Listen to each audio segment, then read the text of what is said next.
One of the biggest trends the last couple of weeks in terms of Georgia football was what the NFL GMs, head coaches, NFL personnel has to say about the program. And it's because of the players coming through that they're picking. They're doing their evaluations. They're evaluating more than one player. They see what's going on at Georgia, and they think it's special.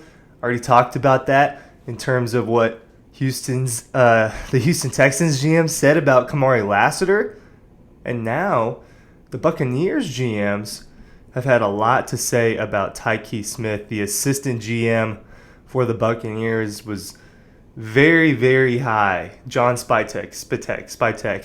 Very high on Tykee Smith, and they think he's going to be a high-level contributor immediately.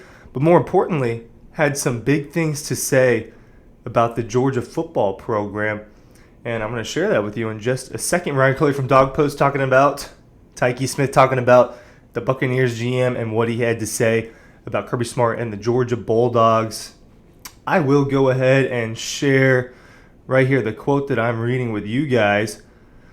It's not glitching out. There we go. That's a great program at Georgia, said Spatek. When you sit down with those kids at Georgia, especially the defensive players, and you talk through coverages with them, blitzes, all that stuff, they are so well drilled in the school.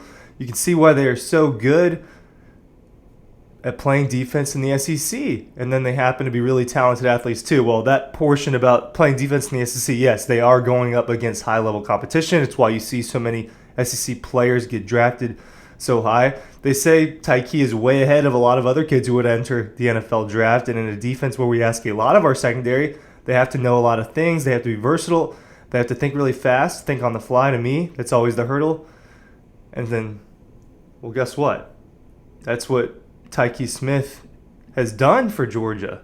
He's been a guy that can play more than one position.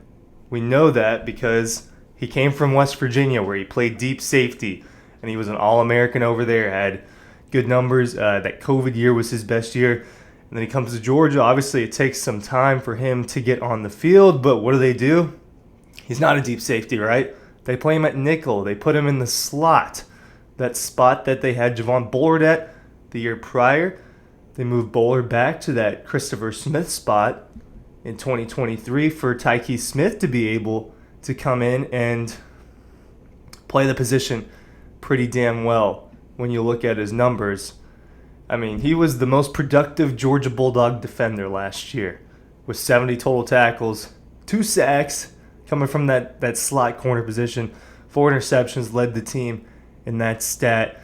Couple passes deflected, right? I mean, he had better numbers than when he was an All-American back in 2020 at West Virginia, getting 61 tackles, 2 interceptions, 5 passes deflected. That's the one thing that he definitely did do better back then in terms of the stats. But like I said, cross-training.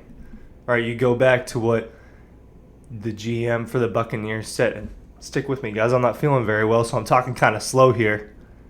The Buccaneers GM talked about how they want them to cross-train. They want them to be versatile.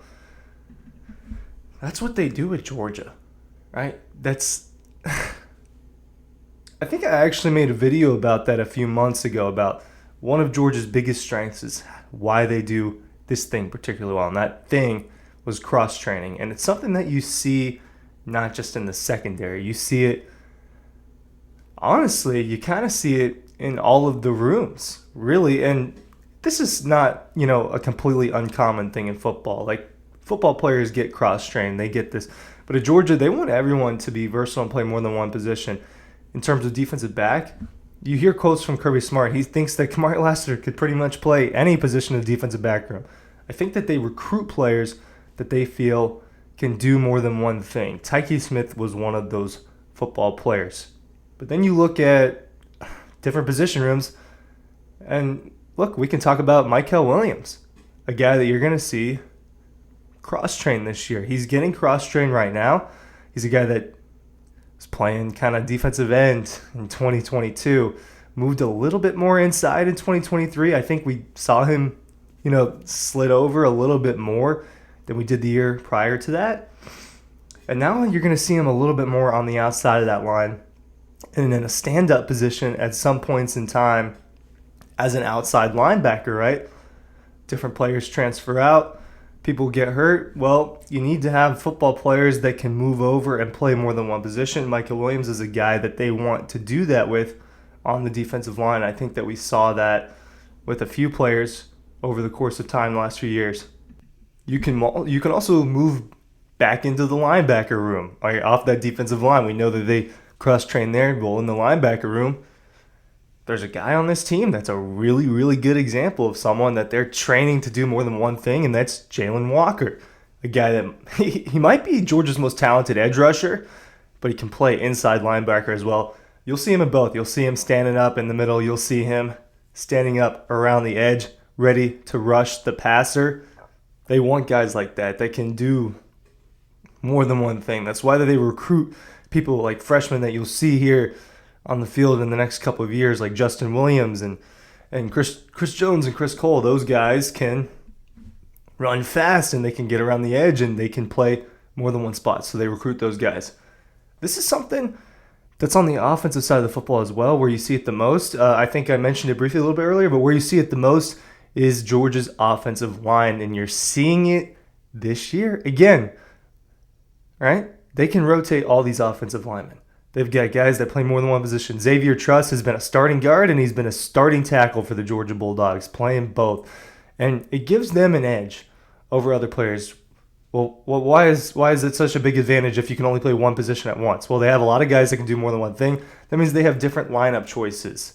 And if someone gets hurt, they have choices in how they can fill those gaps, right? So when you see Amarius Mims go down a year ago with the ankle sprain, having his surgery, and you know he's going to be out for a couple months, well, we have Xavier Truss, a guy we know can play tackle as well. Let's move him over. We've got plenty of capable guards and guards that are younger than him. We want to get experience. Well, hey, we can put in Dylan Fairchild. We can put in Micah Morris, right? They rotated that guard position where Xavier Truss is, and you can see them rotate tackles because they have so many of them.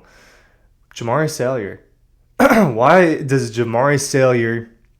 is he still in the league after a couple years? Why has he done well? Because he can play more than one position. You saw him play tackle and guard at Georgia, and because of that versatility, he's able to have played both of those for the Los Angeles Chargers. These are extremely valuable things that NFL teams, NFL coaches look for in their players, and they're finding it in Athens.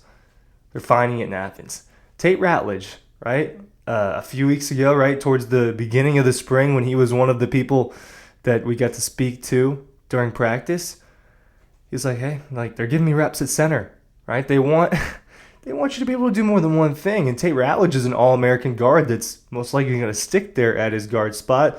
But they've got a new center in Jared Wilson. They want some insurance. They want other guys they know are really talented and capable of doing that to be able to take on that burden. And if someone got hurt or needed to sub out, or if they wanted to just rotate and experiment, Tate Ratledge also has that center ability.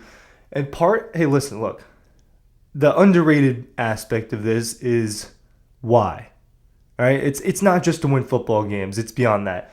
Kirby knows how to put players in the NFL, right? Think about and I actually, Dean, Matt, and myself compared Georgia's football program to Kentucky's basketball program in a way. More so just talking about what-if scenarios and stuff like that with Coach Cal. But one of the comparisons you actually get is that pipeline to the league. And what was the difference? The pipeline to the league for Georgia has yielded national championships recently. It hasn't recently for Kentucky. It has in the past. But Kirby knows what it takes to get in the NFL. And he knows that if you're cross-trained, if you're versatile, that you have a better chance to get there. It's the same thing with the Coach Cal at Kentucky. He knows how to get players into the NBA. He knows what type of players get to the NBA, and he knows what they're looking for, and he helps those guys out, and they usually do a good job. And you look across the NBA, the Kentucky guys are good basketball players.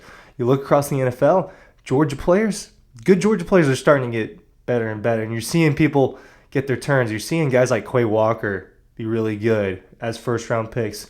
Jordan Davis, have some good moments as first-round picks. Same thing with Trayvon Walker and plenty of other guys. And then you see guys that were later-round picks starting to get their turn, like Zamir White and James Cook finally starting to break out. Georgia is putting out NFL talent, and the NFL GMs are very aware of what this program is doing. Thanks for watching.